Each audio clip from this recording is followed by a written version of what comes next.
ప్రభు పరిశుద్ధ నామములో అందరికి శుభములు పలుకుతూ నేటి బంగారు పరుగులో కొన్ని అనుభవాలు చెప్పుకుని మరి ప్రభు యొక్క బలియాగాన్ని ఆయన శిలువ శక్తిని మనం కొన్ని తలంపులు చెప్పుకోవడానికి ఇష్టపడుతున్నానండి. అయితే బంగారు పరుగుగా కొన్ని తలంపులు మేము ముందుంచుతాను. మన బాధలు, భయాలు, ఆందోళనలు అన్నిటినీ మన కోసం శిలువపై గాయపడిన యేసుక్రీస్తు చేతుల్లో వాటిని ఉంచినప్పుడు ఆయన ప్రేమతో వాటిని భరిస్తాడు మరియు మనకు విశ్రాంతి అనుగ్రహిస్తాడు. ఎలిజబెత్ ఎలియట్ అనే ఆవిడ మనతో చెప్పారు ఆ మాట. మరి ఎంతోమంది భక్తులు ఎన్నో చక్కని మాటలు మనకి చెప్తూ ఉన్నారు. అది మనం గ్రహించుకునే వారంగా ఉండాలి.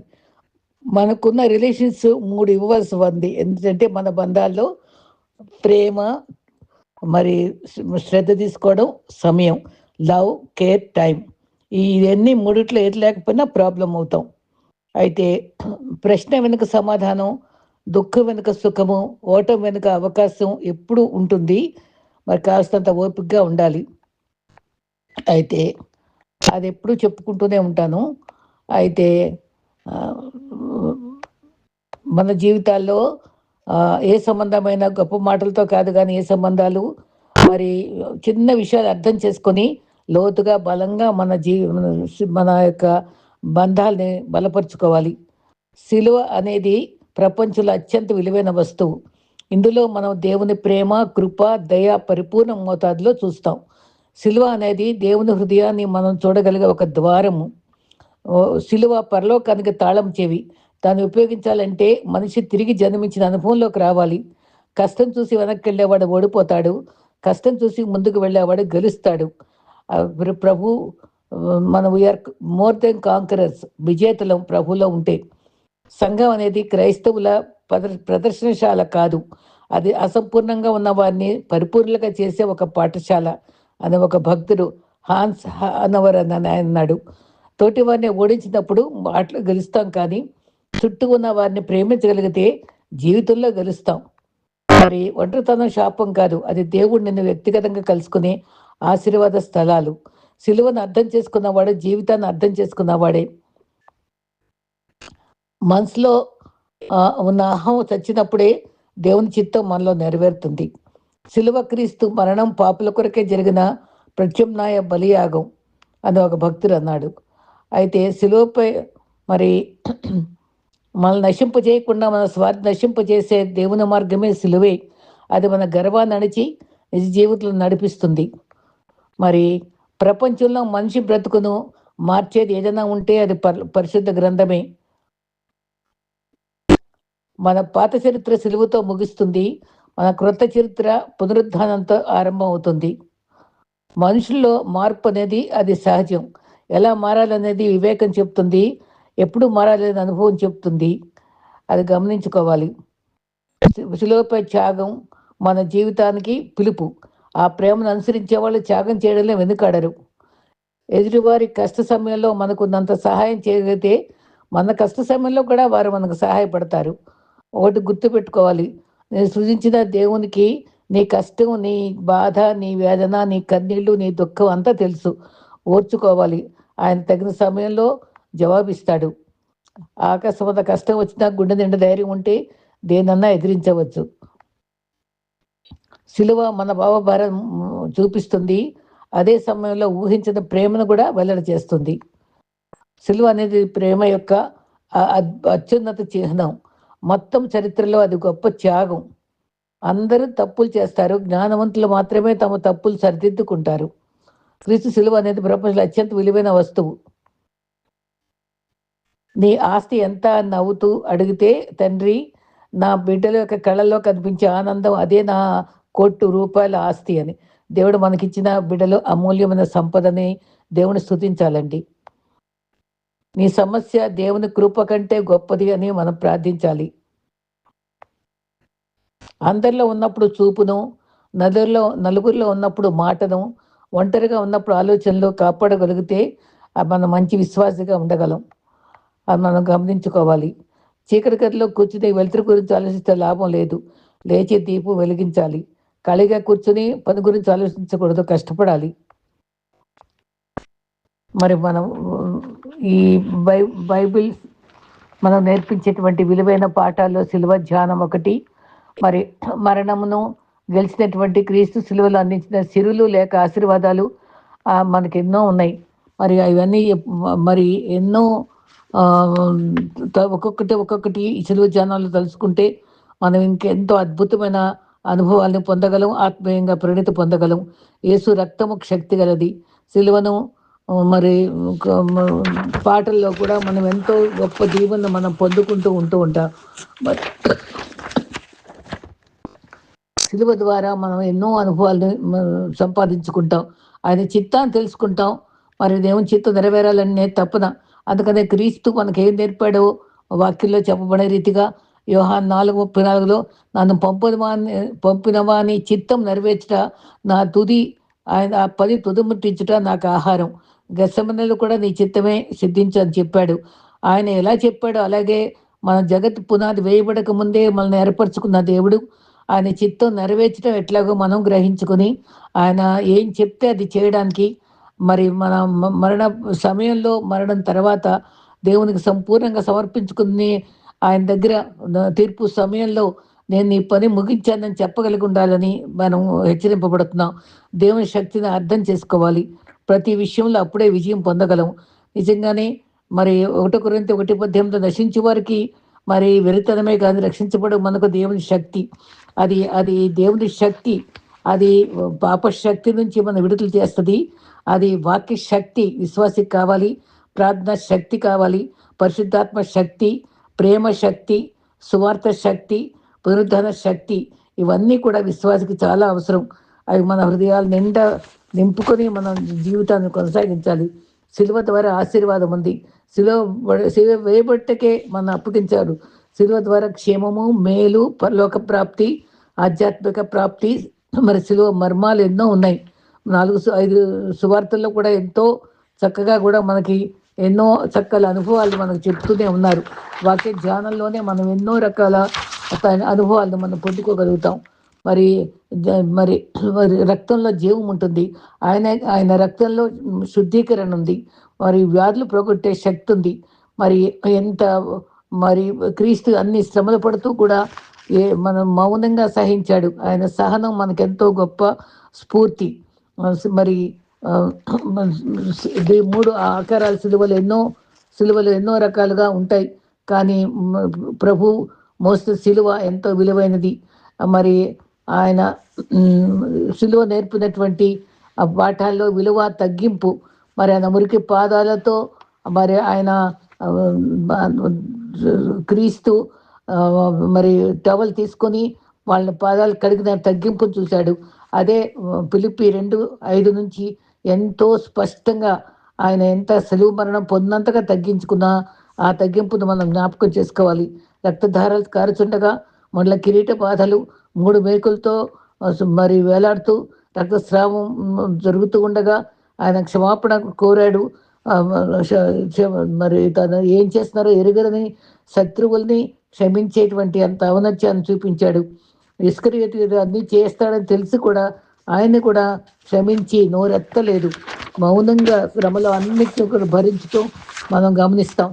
మరి క్రీస్తు సిలువలో చూపిన ప్రేమ, మరి దొంగను ప్రేమించిన ప్రేమ చూస్తాం, త్యాగాన్ని చూస్తాం, మరి సహనాన్ని చూస్తాం, క్షమను చూస్తాం. ఎన్నో విలువలు సిలువ ద్వారా మనం పొందుకుంటాం. మన లోకాన్ని ఎంతో ప్రేమించాడు. యోహాను 13:1 లోకంలో ఉన్న వారిని ప్రేమించి అంతము వరకు ప్రేమించారు. వారిలో యూదా కూడా ఉన్నాడు. ప్రేమ ఐక్యత ఉన్నప్పుడు దైవాశీర్వాదాలు ఉంటాయి. సిలువ ప్రేమను మనం సిలువ ధ్యానంలో మనం పూర్తిగా గ్రహించాలి. ఆయన దర్శనం కూడా పొందాలి. ఆయన దర్శనం, క్రీస్తుకి ఇచ్చిన దర్శనం ఎంత విలువైన నెరవేర్చాడో మళ్ళీ ఒకసారి జ్ఞాపకం చేసుకుందాం. యెషయా 61:1-3 వరకు ప్రభు ఒక యెహోవా ఆత్మ మరి ఆయన వచ్చినప్పుడు దీనులకు సువార్త మనం ప్రకటించారు. ఆయన నన్ను అభిషేకించాడని చెప్పుకున్నారు.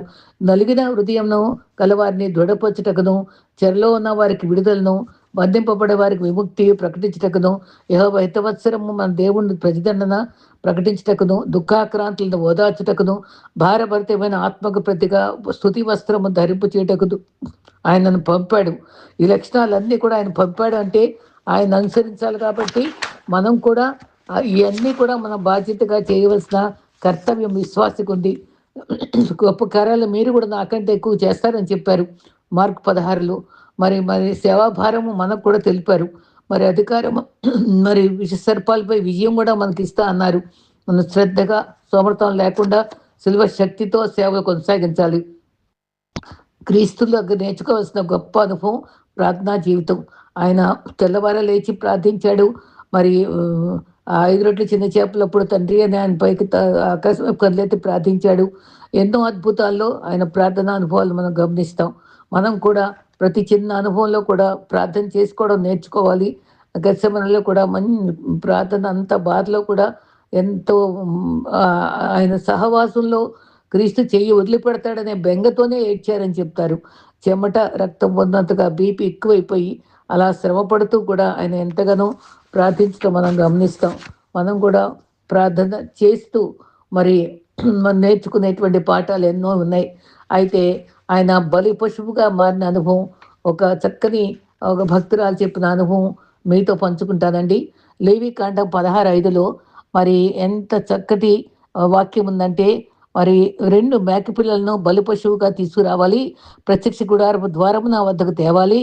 అది అక్కడ ఇతరులకు దోషమును మరి మన నిర్దోషులంగా చేయాలంటే అక్కడ మరి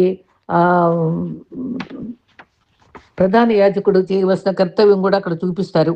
ప్రత్యక్ష ప్రాయశ్చిత్త బలి రాయబడింది. అక్కడ వాళ్ళు 7 పండుగలు యూతులు ఆదరించేవారట. అది బొర్రెల పండుగ, రోస్ట్ హటానా. అట్లా అక్కడ ఏం చేస్తారట, బొర్రెల పండుగప్పుడు ఆత్మ పరిశీలన చేసుకుంటారట. 10 రోజులు ఉపవాసం చేస్తూ హృదయ పరిశీలన చేసుకుంటారు. దేవా, నూతన సంవత్సరంలో మాకు నూతన హృదయం ఇవ్వండి, నూతన రీతిగా నిన్ను ఆరాధించుకోవడం మాకు నేర్పించండి అని వాళ్ళు ప్రభు దగ్గర అడుక్కుంటారు. తర్వాత రెస్టోర్ చేయండి, పునరుద్ధీకరించండి, మా బలహీనతలు సరిచేసి మమ్మల్ని మళ్ళీ నూతన శక్తితో నింపండి అని అడుక్కుంటారనమాట. తర్వాత అది సెరమనీ ప్రారంభించిన తర్వాత బలి పశువుని తెస్తారు. అక్కడ 2 లక్షల మంది సమకూడే పెద్ద మందిరంకి అనేక ప్రాంతాల్లో చేరతారట. పాప క్షమాపణకే కనిపెట్టువారు అతి పరిశుద్ధ స్థలంలోకి ఒక్క ప్రధాన యాజకుడే వెళ్తాడు కదా, తనకు తాను పరిశుద్ధపరుచుకుంటాడు ముందు, ఆ తర్వాత ఆ స్థలం వెళ్తాడు. అక్కడ దేవుని కృప అవసరం కాబట్టి ఆ వేడుకల్లో పాల్గొన్న వారు 2 మగ మేక పిల్లలను తీసుకొస్తారు. నూతన నిబంధనలో జరిగేది క్రీస్తు బలి మనకు ఇక్కడ గుర్తొస్తుంది. మరి ఆ బలి పశువుపై ఏంటండి, యాజకుడు వాటి తలపైన మరి అందరి పాపాలు మోపుతాడు. అలాగే కదా క్రీస్తు మన అందరి పాపాలు మోసాడు.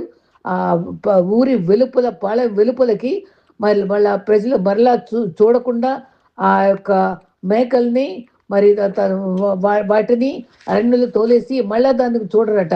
ఆ మేకలకి ఎర్ర రిబ్బన్ కడతారట. ఎర్ర రిబ్బన్ అంటే అది రక్తానికి గుర్తు. క్రీస్తుకి ముళ్ళ కిరీటం పెట్టారు.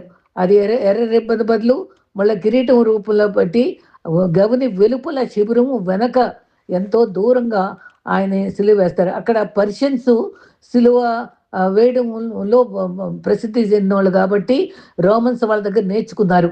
ఇక్కడ ఊర్లో అంటే పట్టణ ప్రాంతంలో అక్కడ రక్తం చిందించకుండా మరి గవని అవతల అక్కడెక్కడ గొల్కుతా దగ్గర అక్కడ రక్తం చిందించని అక్కడ దూరం తీసుకెళ్తారు. అంత వయో డొలోరెసా లాగా అక్కడ 14 స్థానాలు మరి అక్కడ ఇస్రాయేల్లో సిల్వ యాత్ర చూస్తాం. అయితే అదంతా ఎందుకంటే అంత దూరం ఈ ఒక వ్యక్తి ఆయన ఏ నేరం చేశాడో బోర్డు పెట్టుకొని నుంచొని ముందుకెళ్తుంటే 4 సైనికుల మధ్య మరి క్రీస్తుని పెట్టి వాళ్ళు అంత దూరం నడిపించారు. ఎందుకంటే అటువంటి పాపం చేసిన వాళ్ళకి అటువంటి శిక్ష ఎవరు చేయకూడదని గ్రహించుకునేటట్టుగా INRI అని పెట్టారు. 3 భాషల్లో, అదే అరామిక్, గ్రీకు, లాటిన్ భాషల్లో మరి నజరేతుడైన యూదులు రాజు అని చెప్పి రాశారు అక్కడ హేళనగా. అది ఆ రకంగా తీసుకొచ్చి ఆయన్ని బాధతో సిలువ మోస్తూ మరి కొరడాలతో కొడుతూ, ఆ కొరడాలు ఎంత భయంకరమైనవి అంటే 9 భాగాలతో ఉండి అది మళ్ళీ ఆ చర్మాన్ని లోపల కంట చీల్చేదిగా అది ఉంచి దానివల్ల మరి మాంసం కండలుగా ఊడిపడుతూ ఉంటే అంత శ్రమ పడుతూ కూడా ప్రభు నోరు తెరవలేదండి. అంత రక్తం కారుతూ మరి కొరడాలతో కొడుతూ ఉన్న ఆ సిలువ వరకు నడిపించారు. అయితే ఆ తలకు కట్టినటువంటి ఆ రెడ్ రిబ్బన్ జంతువులకి మరి పాపాన గుర్తట దాన్ని అజా జైలు అంటారంట. ఫుట్ నోట్‌లో ఉందండి ఆ మాట. అజా జైలు ఆ మాట చాలా విలువైన మాట. అది మరి ఈ రకంగానే యోహాను 19లో పిలాతు వద్ద క్రీస్తు నిలిచినప్పుడు ప్రజలు యేసుపై నేరం మోపారు కదా! 19:15లో అతనిని సంహరించండి అని సిలువ వేయండి అని కేకలేశారు. తలపై ముళ్ళ కిరీటం ధరించి ఆయన వెలుపలికి ఆ బలి పశువుని ఏ విధంగా మళ్ళీ కనపడకుండా అరణ్యంలోకి ఎలా పంపించేస్తారో అది అన్యులు తీసుకెళ్ళి పడేస్తారట. అలాగే క్రీస్తును కూడా ఆ ఊరి వెలుపల ఆయన బలి పశువుగా తీసుకువెళ్ళబడ్డాడు. నిజంగా ఎంత పోలిక ఎంత స్పష్టంగా ఉందండి. ఆయన రక్తం కారుచుండగా శిబిరం వెలుపలికి తీసుకురాబడ్డాడు. అయితే క్రీస్తు మన కొరకు పంపబడిన బలి పశువుగా ఎంచబడ్డాడు. హెబ్రీలో ప్రతి సంవత్సరము జరిగే క్రమం ఇది. ఎట్లాగా ఆ 2 మేకలు తేవడం, మరి ఆ మేక పూర్తిగా పాపం పరిహరించబడలేదు కానీ క్రీస్తు ఒక్కసారే బలిని పూర్తి చేశారు. మరి అక్కడ బలికార్యం ముగించారు. ఆయన శిలువ రక్తంతో సంధి చేసి ఆయన ద్వారా తండ్రి కుమారుని ద్వారా భూలోకమందైనను పరలోకమందైనను పూర్తి చేయటం అభీష్టమైందని కూడా చెప్పబడింది. హెబ్రీ 9:22లో రక్తం చిందించకుండా పాప క్షమాపణ కలుగదన్నారు. గతం పాపము నుండి విడుదల పొందగలం గనుక గత పాపాలన్నీ వెంటాడకుండా క్రీస్తు ఆ పాప భారమంతా భరించి ఆ దోషాలన్నీ జ్ఞాపకం చేసుకోకుండా ఆయన భరించుకున్నాడు. 1 యోహాను 1:9లో క్రీస్తు రక్తము ప్రతి పాపం నుండి మనల్ని రక్షిస్తుంది. సైతాన్ చాలాసార్లు మరి పాపాలను క్షమించలేదు నీకొని మనల్ని హెచ్చరిస్తూ ఉంటాడు కానీ మరి ప్రభు ధైర్యంగా మనం చెప్పాలి. క్రీస్తు బలియాగంలో నా పాపాలన్నీ క్షమించాడు. నేను ధైర్యంగా ఎదిరించాలి మనం. లేవికాండం 16లో మరికొన్ని ముఖ్య విషయాలు ఉన్నాయి. మన పాపాలు పూర్తిగా విడుదల చెందబడతాయి. తూర్పుకు పడమరకు ఎంత దూరం ఉంటుందో అలాగ ప్రభు మనకి పాపాలని తుడిచివేస్తాడు. పాపాలు తొలగించేస్తాడు. పాపం నుంచి విడుదల చేస్తాడు. అందరి బదులు ప్రధాన యాజకుడు ఏ విధంగా వాటి మీద తల మీద చేయి పెట్టి ఎలాగా పాప పరిహారార్థంగా చేస్తాడో అలాగే క్రీస్తు మనందరి పాపాలు తన మ్రానుపై వేసుకొని మనందరూ రక్షించడానికి ఆయన బలైపోయాడు ఒక్కసారి. పాపంలో మరి అందుకనే మనం ముందు ఏ పాపం మనలో ఉందో తెలుసుకోవాలి. దాన్ని మనం పశ్చాత్తాపడి సరి చేసుకోవాలి. ప్రత్యామ్నాయంగా ఒప్పుకునే బదులుగా మనం ఆయన క్రీస్తు మరి మనకి అది ఏ రకంగా ఒక చక్కటి మాట ఉంది కదా, అజాజేయులుగా మనం ఉన్నాడు క్రీస్తు. మనం 2 మేకలు బలైన మేకలు దేవుని నీతి నెరవేరుస్తుంది ఒకటి, మరి పాపంలో ప్రాయశ్చిత్తము జరిగిస్తాయి. రెండవది శిక్ష భరిస్తూ సంపూర్ణంగా శుద్ధి చేయబడుతుంది. 2 కూడా వాటి పని వాటి చేస్తాయి. మనం అది 2 పనులు కూడా క్రీస్తు మన పక్షంగా చేశాడు.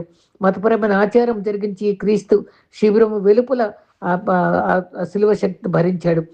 మనం అంత అంత రోమా 8:1-2లో క్రీస్తు మూలముగానే మనము ఏ శిక్షా విధి లేకుండా మరి మన పక్షంగా బలి అయ్యి బలి పశువుగా క్రీస్తున్నారు. మన శిక్షకు విడుదల పొందే అనుగ్రహాన్ని అనుగ్రహించారు. ఆయన భరించాడు. ప్రభు కొరకు మనం జీవించడానికి అజేయులుగా క్రీస్తు మన కొరకు పడినటువంటి ఆ యొక్క చూపినటువంటి గొప్ప బలియాగాన్ని చేసిన బలియాగాన్ని శిబిరం వెలుపల చేసినటువంటి ఆ గొప్ప శిక్షను బట్టి మనం ఎంతగానో స్తుతించవలసిన వారమై ఉన్నాం. అయితే ఈ శ్రమల కాలంలో మనం నిత్యకృత్యంగానే కరోనా టైంలో ఒక ఆయన అంటారట, కరోనాతో సహజీవనం చేయాల్సిందే అన్నారంట.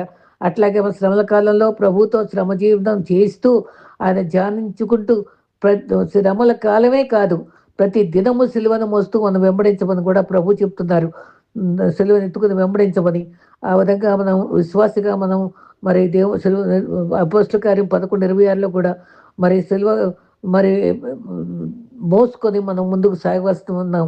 సిలువ మోసినప్పుడు మనం క్రీస్తు యొక్క అనుదినము ఆయన శ్రమలు గుర్తించుకోవడం మనం నేర్చుకోవాలి.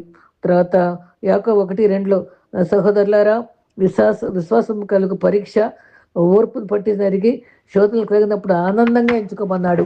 శ్రమల కాలంలో కూడా ఆ శ్రమలు ఎన్నొచ్చినా సరే వారి క్రీస్తు శ్రమలు జ్ఞాపకం చేసుకొని ఆనందంగా భరించడం కూడా నేర్చుకోవాలి. శ్రమ వస్తే శారీరకంగా మానసికంగా అవమానం అప్పింద ఏ రూపంగానే రావచ్చు. క్రైస్తవుడు ఆనందంగా జీవించాలి. శ్రమలో ఎక్కువ ఆనందించాలి. యాటిట్యూడ్ చూపించాలి. బాడీ లాంగ్వేజ్ ద్వారా చూపించాలి. తర్వాత పాజిటివ్గా ఉండాలి, ఆశావాదంగా ఉండాలి. ప్రభులో ఆనందాన్ని మనం బయటికి చూపించాలి. మరి యెరూషలేం మరి ప్రాంతంలో వాళ్ళందరూ సిలువ విషయంలో వారు చూపినటువంటి ఆ చర్య అంతా మనం సిలువ ధ్యానాన్ని పదే పదే మనం తలపోసుకోవడం చాలా అవసరం. మరి క్రీస్తు మన ఆత్మను వర్ధిల్లేటట్టుగా మన ఆత్మను పెంచుకోవాలి. మరి ఆజ్ఞలు గైకోవడం మనకు చాలా అవసరం. క్రీస్తు యొక్క మరి రక్షణను మనం స్వీకరించాం కాబట్టి దానికి స్తుతించడం కూడా అవసరం. తర్వాత యెషయా 52:2 ఎండిన మొక్కగా పెరిగాడైన, సౌందర్యం లేని వాడిగా ఉన్నాడు. ఎంత మన కోసం అపరాధుల కోసం నలుగొట్టబడ్డాడు, మన పాపాలను క్షమించడానికి. మరి ఎన్ని రకాల శ్రమలు పడ్డాడో, ఎన్ని శిలువను మోస్తూ మరి భరించినటువంటి అవమానాలన్నీ గుర్తుపెట్టుకుని మన కోసం ఎన్ని అవమానాలు భరించాడో. సిలువకు ఆయన మోయడం వల్ల విలువ వచ్చింది. సిలువలో విలువలు సిరులు ఉన్నాయి. మరి రగ్డ్ క్రాస్ అంటారు. మరి క్రీస్తు యొక్క శ్రమలన్నీ కూడా మనం జ్ఞాపకం ఉంచుకొని మనము హృదయం నుండా మనం కృతజ్ఞత కలిగిన వాళ్ళమే. మరి ఆయన శ్రమపడిన అనుభవాలన్నీ కూడా మరి చక్కటి పాటలు కూడా ఉంటాయి కదా. పాపహర శాంతికర ఏ ప్రభు యేసు, నిజంగా ఆయన పాపం హరించేవాడు, శాంతి ఇచ్చేవాడు, శాంతి ప్రదాత. ఎంత చక్కటి పాటలు మనకు దేవుడు ఇచ్చాడండి. మరి శ్రమలో దేవుని చూస్తే శ్రమ చిన్నదైపోద్ది. మన శ్రమలో బ్లెస్సింగ్గా చూడమన్నాడు. దుఃఖపడేవారు ధన్యుడు అన్నారు. మరి విశ్వాసంలో ఒక పరీక్ష మనకు ఎంత కొదువుగా ఉంటే మనం దేవుని జ్ఞానం అడగాలి. శ్రమ వస్తే మనం ప్రభు వైపు చూడాలి. ప్రభు యొక్క ప్రేమను మనం తలపోసుకోవాలి. మనల్ని ఎంతగా ప్రేమించాడో, ఎంతో ప్రేమించాడని మనం జ్ఞాపకం చేసుకోవాలి. క్షమించిన అనుభవాలను కూడా జ్ఞాపకం చేసుకోవాలి. మనము మరి సిలువలో మరి పుష్పించినటువంటి సిలువలు అని కూడా ఒక ఆయన చెప్తాడండి. కరుణామయుడు, ప్రేమ దయగలవాడు, ఆయన సిలువపై వేలాడి మరి మనకి పుష్పించిన సిలువ అంటే చిగురించిన సిలువ అన్నమాట. పుష్పించిన సిలువ అంటే మరి అక్కడ రక్షించబడిన వారు మరి పుష్పించటం అన్నమాట. వారి అనుభవాలు ఎక్కడెక్కడ మనం ఉన్నాయో మనం గమనించుకుందాం.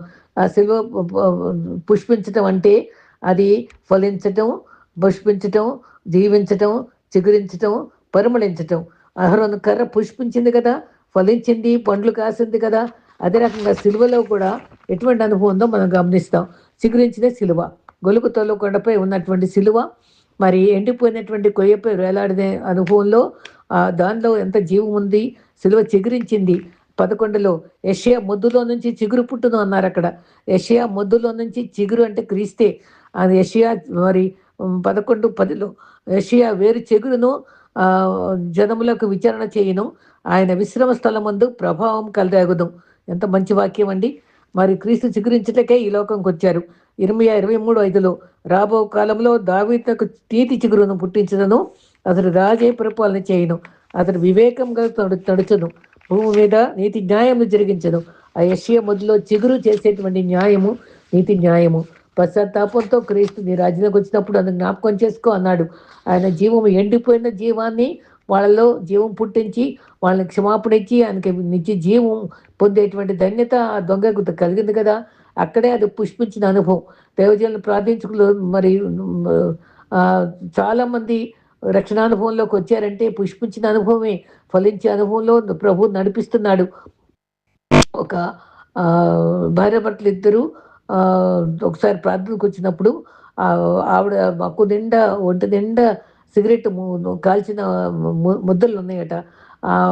అమ్మ ఏంటిది అని అడిగితే, నా భర్త రక్షణ పొందక ముందు సిగరెట్ కాల్చి శాడిస్ట్ అండి, సైకో, నాకు ఆ యాస్ట్రేల బదులు నా శరీరం మీద కాల్చేవాడు, దానివల్ల ఈ మచ్చలన్నీ ఉన్నాయి.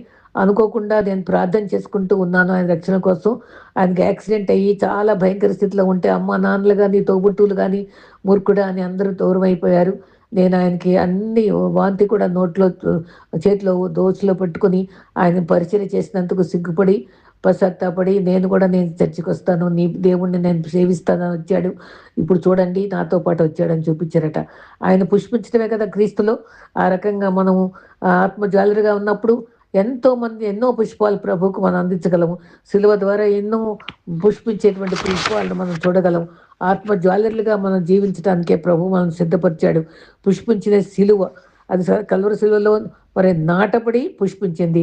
పుష్పాలు పూయబట్టం అంటే అహరోను కర్ర ప్రత్యక్షంగా చిగురించింది, బాదం పండ్లు కూడా ఇచ్చింది. మరి సిలువ ప్రక్కన ఉండి దొంగ కూడా మరి మార్పు గల జీవితాన్ని పుష్పించడం అన్నాను కదా, అది పరిమళించేటువంటి సిలువ. మరి మన యొక్క రక్షణ సువార్త అనేక ప్రాంతాలకు ప్రళయంగానే ఉంటుంది. అనేక ప్రాంతాలకు ప్రచురించబడటం అంటే సువార్త ప్రకటించటం, ఆ సువాసన పరిమళాన్ని అందరూ అందుకోవడమే. మరియ దగ్గర మలబాస్టర్ బాక్స్ పగిలి ఆయన పాదాల దగ్గర నేర్చుకున్న సమయంలో మరి ఆ సువాసన అంతా వ్యాపించింది కదంతా. మరి దేవుని యొక్క మరి మంచి భక్తుల యొక్క జీవితాలు కూడా పరిమళ సువాసనగా అనేకుల జీవితాలను ప్రభావితం చేసేదిగా ఉంటుంది. కాబట్టి మనం కూడా పరిమళ వాసనగా మారాలి, క్రీస్తు వరకు జీవించాలి. మనం ప్రభు కొరకు మార్కు 15:29లో శతాధిపతి కూడా అక్కడ పుష్పించాడు.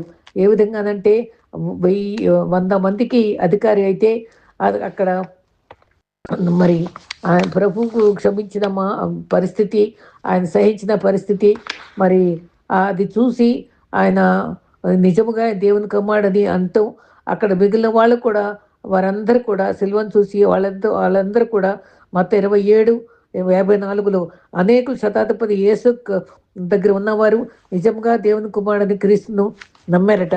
వీళ్ళందరూ పుష్పించిన అనుభవాలే కదా. ఈ రకంగా మరి సిలువను మరి ఫలించిన సిలువ, ప్రకాశించిన సిలువ, మరి మరి పరిమళించిన సిలువ, నిజంగా ఈ సిలువలు అంటే మన జీవితాలే అవి.